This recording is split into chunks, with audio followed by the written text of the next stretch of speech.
Hi, I'm Teacher Steve, and welcome back to another Beyond English Unlocking the Power of Language. Today we're going to look at narrative poetry and prose. What's the difference? Let's get into it. So, what are narrative poetry and prose? And what's the difference between the two? Simply put, they are two ways of telling a story. Narrative poetry and prose both tell stories, but they do it in completely different ways. Let's have a look and see what are the similarities and what are the differences between narrative poetry and prose. What is narrative poetry? Well, we all know that a narrative is a story, or we all should know that a narrative is a story. So, by logic and reason, a narrative poem must be a poem that tells a story. And because it is a story, it must have the same characteristics: characters, a setting, and a plot. But unlike other stories which use paragraphs and sentences, it uses lines and stanzas, just like a poem. Sometimes it rhymes, sometimes it has rhythm, sometimes it has both, sometimes it doesn't. Let's have a look at an example of narrative poetry. Okay, this example of narrative poetry comes from a book called The Crossover by Kwame Alexander. Dribbling at the top of the key, I'm moving and grooving, popping and rocking.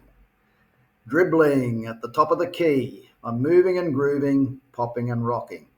Okay, so this is an example. It's a small excerpt from his book, The Crossover, and it's an example of narrative poetry. The poem tells a story, paints a picture, but it also has beat and rhythm. That's narrative poetry. What is prose? Okay, prose is just a fancy name for the way we naturally use language in everyday speaking and writing. Prose is the kind of writing you see in books, newspapers, and essays. It follows normal sentence structure without rhythm or rhyme. It's the way that we tell stories, explain things, or have everyday conversations. Let's have a look at an example of prose. Let's have a look at an example of prose written about basketball. The same as our excerpt from The Crossover was about basketball, this will give you an idea and a comparison between the two. Jason dribbled the basketball, his heart racing. He dodged one defender, then another, before leaping into the air. The ball left his fingers and soared towards the hoop. Swish! The crowd erupted in cheers. This is also a story, or an excerpt from a story, but instead of short lines, it's written in full sentences and makes a paragraph. So prose is not written in short lines and stanzas, but in full sentences and paragraphs. Okay, let's compare the two, narrative poetry and prose. So narrative poetry uses lines and stanzas, whereas prose uses sentences and paragraphs. Narrative poetry can have rhythm and rhyme, though it doesn't need to. Prose doesn't have rhythm and rhyme, though it may have. It's not needed in prose, but it may be included in some parts of it. Narrative poetry is more artistic and expressive, whereas prose is more direct and clear. Narrative poetry looks and sounds like a poem. Prose looks like a book or article. Both tell stories, but in different ways. Poetry is like a song, while prose is more like a conversation.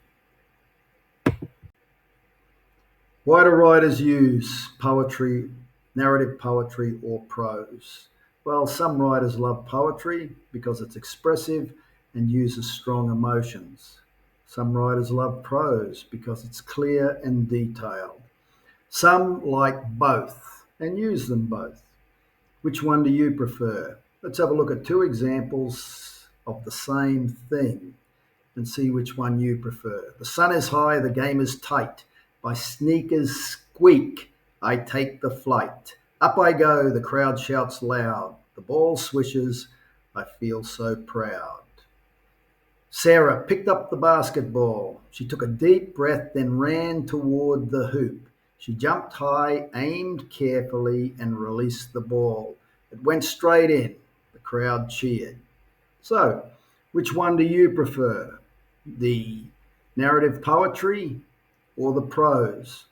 Leave me a comment and let me know. Okay, so now we know.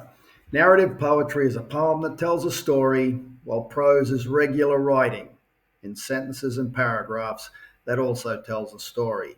Don't forget to like, share, and subscribe. Leave a comment if you've got something worthwhile to say. If you haven't, don't bother. I'm Teacher Steve, and I'll see you next time in Beyond English Unlocking the Power of Language. See you later. Chat soon. Bye bye.